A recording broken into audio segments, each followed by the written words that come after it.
Huwag niyong isipin na pagka maglagay ka ng ay madadagdag sa gastos.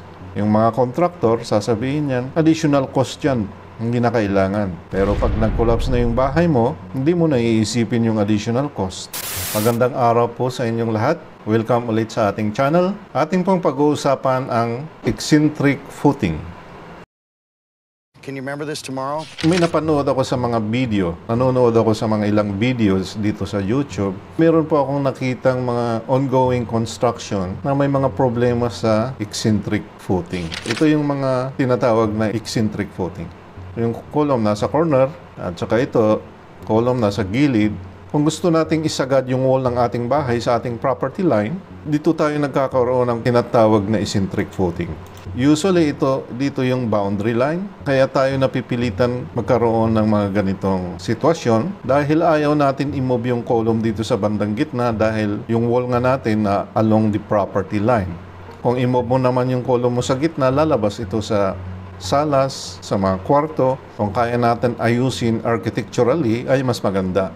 Pero kung talagang hindi natin maiwasan, kailangan gawin ng tama para kaya niyang suportahan yung building. Ito po mga kaibigan ang mga halimbawa ng mga nag-collapse na building na maaring may problema sa pundasyon.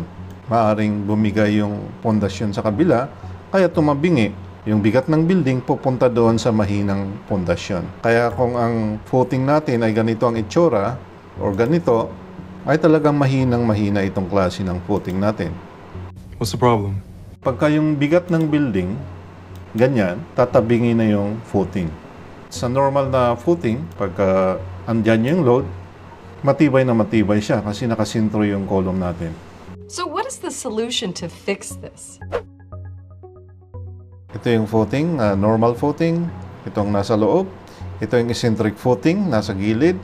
Ito naman, mas matindi ito kasi yung column nasa corner na ng footing. So, lalagyan natin ng solusyon. Ito yung tinatawag na strap beam. Yung strap beam ay nakakunik dito sa eccentric footing at saka dito sa normal footing or nasa loob na footing. Pagka titingnan natin sa section or sa elevation, ganito siya. So ito yung bottom bars. Ito naman po yung top bars ng strap beam. So, ang pinaka-purpose nitong strap beam is para i-balance niya, para hindi bibigay yung footing. Para masigurado natin kaya niyang i-counter yung puwersa na mag-cause ng overturning dito sa eccentric footing, ay kailangan matibay yung strap beam. Nasa tama yung mga rebars, nasa tama yung top bars. Ang pinakagumagana dito mga kaibigan yung top bars. So yun ang dapat makita nyo pagka may mga ganito kayong footing sa inyong mga pinapatayong bahay. Pagka makita nyo ganyan lang, dapat mag-question kayo. May problema pag ganito. Ang mga ganitong uri ng eccentric footing na ito, ginagamit lang ito sa boundary wall. Pero pagka sa bahay na, sa residential building, it's a single story or 2 stories, ay kailangan lagyan natin ng strap footing. Itong pinaka-minimum na pwede natin gawin. Sa corner footing, wala na tayong ibang pagkakabitan. So, ang pinakamalapit na pwedeng pagkabitan natin ng ating strap beam ay dito sa, pagtitingnan natin sa plano, ay 45 degrees para mahila niya yung pag-overturn nitong footing. Tamang-tama yung pagka-position ng ating strap beam dito.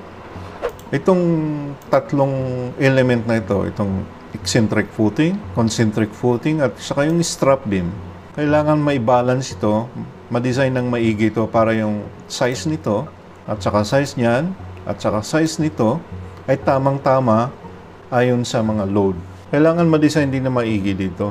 Kasi marami nang nagkakabit-kabit.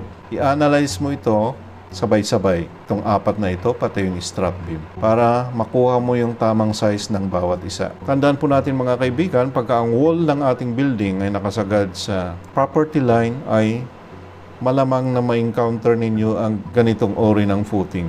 Huwag po nating hayaang ganito lang ang ating footing. Pagka ang pundasyon ang bumigay, susunod na yung mga column doon. Huwag niyong isipin na pagka maglagay ka ng strap beam ay madadagdag sa gastos. Kasi sigurado ako pagka may mga ganito, yung mga kontraktor, sasabihin yan, additional cost yan, hindi na kailangan. Pero pag nag-collapse na yung bahay mo, hindi mo na iisipin yung additional cost. Kasi nawala na yung bahay. Kaya importante mga kaibigan na masiguro natin na matibay ang ating pundasyon. Ito yung mga solusyon mga kaibigan para maiwasan ng ganitong uri ng pagkasira ng mga building pagka may malakas na mga lindol.